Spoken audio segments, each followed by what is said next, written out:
Imagine, right, a politician knocking on your door just before an election. Okay, pretty standard stuff so far. Right, but instead of handing you like a glossy pamphlet full of vague, feel-good promises, they hand you a legally binding contract. Wait, like an actual contract? Yes, a document clearly stating, and I quote, "If we do not hit these exact measurable economic metrics in 5 years, we will resign and forfeit our right to run in the next election." Oh, wow. So no excuses, no second terms. Exactly. Nothing. And today, we're doing a deep dive into exactly that.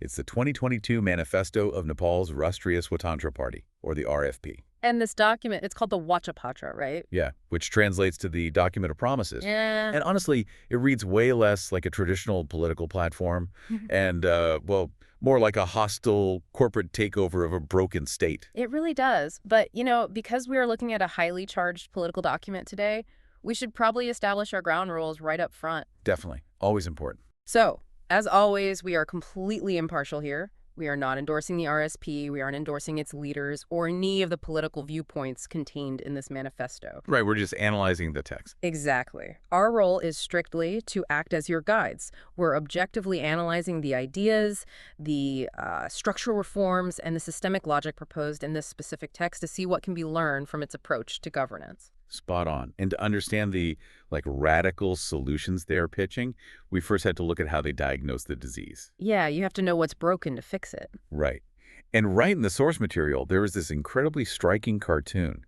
It illustrates their view of the country by showing party leaders literally swinging hammers to break through a massive brick wall. It's a very visceral image. Totally. And on the dark side of this wall, like the before picture, you have rampant corruption, the rise of what they call Nepo kids inheriting power, a super toxic VIP culture, choking pollution, and just endless lines of youth being forced to migrate out of the country just to find basic labor. Yeah, it's grim. But then the bright side of the wall, the future they are, trying to break through to is highly engineered. Like very futuristic. Right. You see clean energy infrastructure with wind turbines, solar panels, modernized agriculture, and these beautifully ordered, digitized cities. This huge contrast. It is. And they formalize this visual diagnosis into what they call the 10 glimpses of Nepal's current state. The critique is methodical, They point to unprecedented youth migration, which acts as this massive bleeding brain drain for the nation. Which is devastating for any economy. Exactly. And they also highlight a literal judicial drought where justice is just entirely inaccessible to the average citizen. It creates this culture of total political impunity. Yeah, they basically argue that the fundamental social contract between the state and its citizens right now is completely broken. Broken beyond repair, according to them. Right. And reading through this diagnosis, the RSP's entry into the political landscape, it reads exactly like a disruptive tech startup entering a market dominated by sluggish legacy monopolies. I like that comparison. It fits perfectly. Because they explicitly target what they call the syndicates and cartels of traditional political parties that have run the country for decades. They aren't just saying, like, oh, the current leaders are bad. They are arguing the entire operating model of the state has been captured by these syndicates. And they also acknowledge the catalyst for their own existence, which is fascinating. The document points to a Gen Z rebellion and the spark of hope ignited by independent candidates. Oh, yeah, they mention specific people, right? They do. They specifically cite independent leaders like Balen Shah. He's a structural engineer and a rapper who completely shocked the political establishment. Wait, a structural engineer and a rapper? Yes. And he ran as an independent and won the mayoralty of the capital, Kathmandu. That is wild. It really is. And the RSP views events like that not as isolated flukes, but as a proof of concept. The public is desperate for disruption, and they are trying to scale that disruption to a national level. Okay, so they see that Gen Z rebellion and realize the market is ready for a new product. But if the old system is that entrenched and broken, how does a brand new party promise to fix it without just sounding like another traditional politician making noise? Well, they attempt to solve that trust deficit with the Kabuli-Atnama, or the citizen contract. Right, the contract we talked about at the start. Exactly.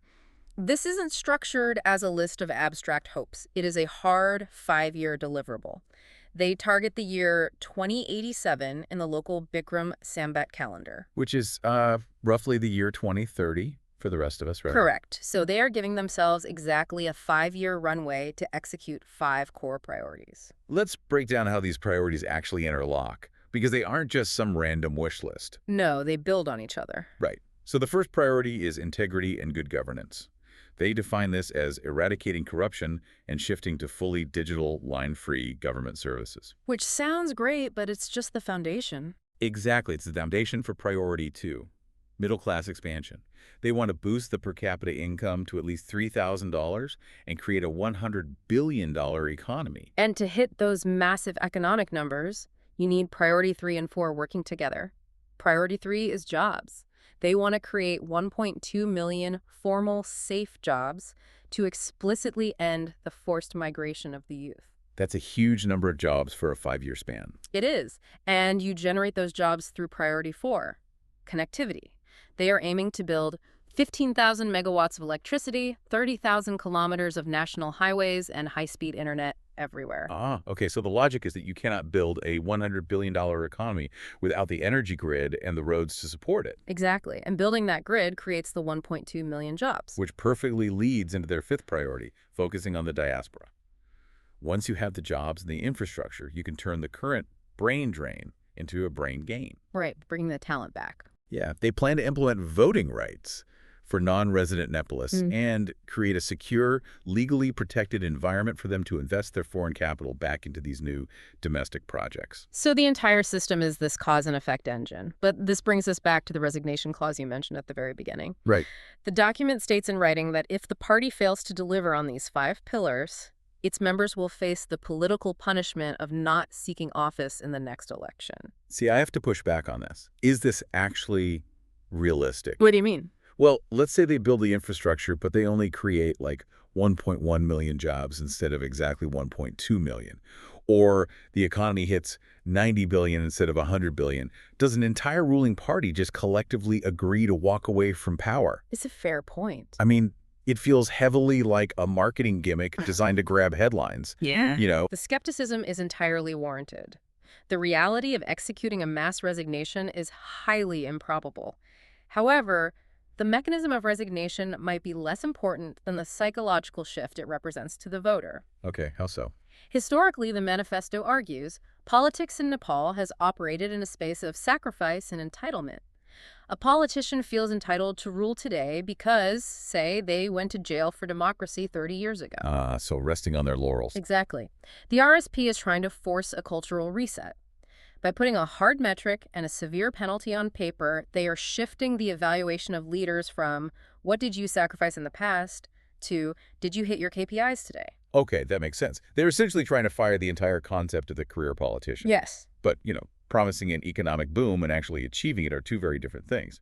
To fix the output of a government, you have to rewrite the source code. Which brings us to the 100 policy foundations in the manifesto. Yes. This is where it gets really interesting. This is where they detail how they plan to physically rewire the system of government. It's like debugging software. It really is, and the structural reforms proposed here are radical attempts to sever conflicts of interest.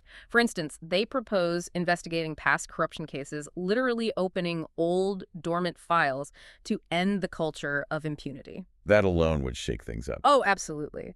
They also advocate for a directly elected executive head, which would shift power away from backroom parliamentary coalition deals and put it directly in the hands of the voters. Wow. And most notably, they propose a fully proportional parliament where members of parliament absolutely cannot be ministers. Let's pause on that one because it's a massive shift. It's like passing a law that says real estate appraisers can never act as real estate brokers. That's a great analogy. Right. You're legally severing the conflict of interest so the people writing the rules aren't the ones profiting from executing them. That is the exact mechanism they are going for. In the current system, the primary motivation to become an MP is often to leverage your vote in parliament to extort a lucrative cabinet post. Oh, I see. Yeah, so if you legally remove that incentive, you ensure that the parliament is filled with legislators who actually want to focus on making laws. Meanwhile, the executive branch is free to hire specialized, non-political experts to run the ministries based on competence, not political horse trading. And they take that same logic down to the local level too, right? Yes, proposing that local governments become entirely nonpartisan. They want to remove national party symbols from local elections entirely. And they also promise to abolish partisan trade unions in government offices and universities. Which is huge. Yeah, to stop political interference from grinding public services to a halt. But here's my question. Completely removing politicians and party bosses from local government creates a massive vacuum. It does. If the party bosses aren't breathing down the necks of civil servants, what actually forces a sluggish bureaucracy to process a citizen's request? How do you ensure public services don't just stall out? This is where we get to the digital governance proposal. They want to utilize a domain called tiffany.gov.np. The rule they outline is fascinating. Okay, Melody. If a citizen submits a file or a request, the system assigns it a strict deadline. If the government official does not process that file by the deadline, the system automatically approves it. Wait, a default to yes auto approval. They default to yes auto approval. Wait. If I'm a corrupt official and my buddy wants a permit to build a toxic factory or like encroach on public land, I don't even have to stick my neck out to approve it. I just forget to process the file, let the clock run out, and the system approves it for me. Doesn't this just automate corruption? It absolutely would automate corruption if it weren't for the liability trap built into the code. Ah, okay. The liability trap. Yeah. The manifesto specifies that if a controversial or flawed file is automatically approved because an official dragged their feet, the legal and financial liability falls entirely on that specific official. Oh, wow. Okay, that changes everything. It weaponizes the bureaucracy's own laziness against itself. You can't hide behind the excuse of, oh, the process is slow. If you let the clock run out, you personally own the consequences of whatever was in that file. That is brilliant systems engineering. It forces the official to actively review and reject bad proposals swiftly, ensuring incredibly fast service for the citizen. Exactly. But, okay, once you have rewired the government structure to be that efficient and accountable, you have to fuel it. Because having a sleek, fast government is great, but they promised a $100 billion economy. Yes, they did. Right now, Nepal's economy is heavily reliant on exporting cheap labor and surviving on the remittances those laborers send back home. How does this document plan to execute a massive pivot away from a remittance economy? The core of their economic pivot is a transition from an economy that exports physical labor to one that exports technology and clean energy. They outline an IT and energy revolution. Which sounds very ambitious. Very. The target is to export 50 billion rupees worth of IT services within 5 years. To achieve this, they aren't just relying on local talent. They want to actively import global capital by creating digital nomad visas. Oh, that's smart. Tap into the remote work trend. Right. They plan to build state-supported co-working spaces and high-speed infrastructure to attract global tech workers to live and spend their money in Nepal. And to power all of that tech infrastructure, they are leaning heavily into that 15,000 megawatts of hydropower we mentioned earlier. Yes, they want to build a true green energy economy. But what makes this interesting is that it's not just massive top-down state mega projects.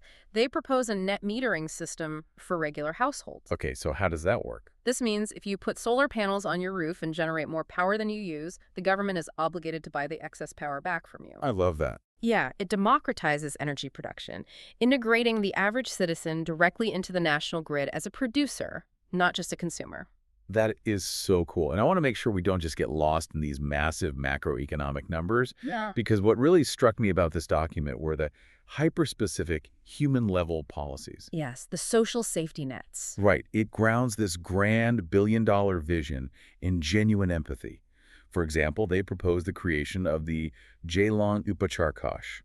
This is a dedicated state fund specifically for the free quality treatment of burn victims. Which is incredibly important there. Exactly. Burn injuries are disproportionately common in developing nations due to open fires and unsafe cooking gas, making this a highly targeted, life-saving policy. They also introduced the concept of blue buses, which is an integrated public transport system designed specifically around the safety of women and children. Another super practical idea. Furthermore, they outline strict, uncompromising laws to recover public lands that have been encroached upon by wealthy elites, returning those spaces to the public. These specific policies create a really interesting tension in their underlying political philosophy. They describe their approach as a blend of constitutional socialism and a liberal economy. It is a deliberate ideological paradox. If you look at the mechanics, what they are essentially proposing is Silicon Valley-style capitalism funding Nordic-style socialism. That is the perfect way to frame it. Silicon Valley capitalism funding Nordic socialism. On the one hand, you have aggressive, ruthless free market wealth creation. They want to dismantle union cartels, invite massive foreign direct investment, push digital nomad visas, and scale IT exports. Right. That is the Silicon Valley side. Exactly. But they aren't doing it just to create billionaires. They're using the massive wealth generated by that hypercapitalism to fund heavy social safety nets like free basic health care, the Burn Victim Fund, and legally mandating that all public infrastructure be universally accessible for the disabled. They're basically making the argument that you cannot have a robust, innovative free market if your citizens are sick, unsafe, or forced to migrate to the Middle East just to survive. You have to aggressively generate wealth, but you have to be highly empathetic about how you distribute it to the vulnerable. Exactly, and that is why the source material is so relevant to you, the listener, regardless of where you live. Yeah, there's a lot to take away from this. Whether you work in business, in technology, or you are simply an engaged citizen paying taxes in your own country, the RSP's manifesto serves as a fascinating masterclass in systems thinking. It really does. It shows how to dissect systemic failures like a brain drain or judicial impunity and trace them back to their root structural causes. More importantly, it demonstrates how to propose measurable, metric-driven solutions rather than relying on emotional political rhetoric. It challenges the fundamental assumption that governments are inherently slow and unaccountable.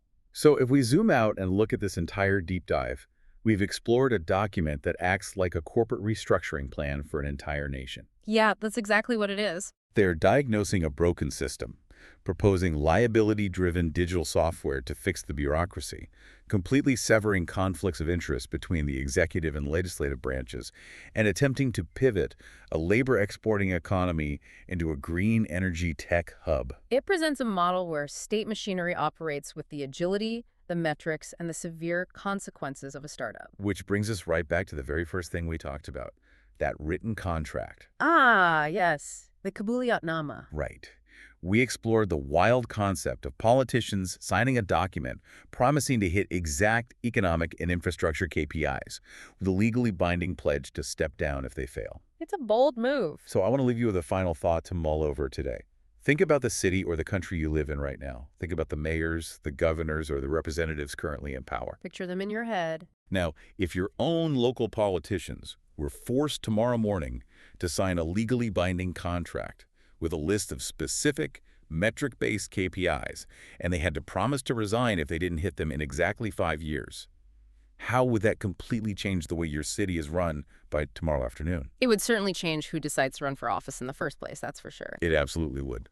Thanks for joining us on this deep dive.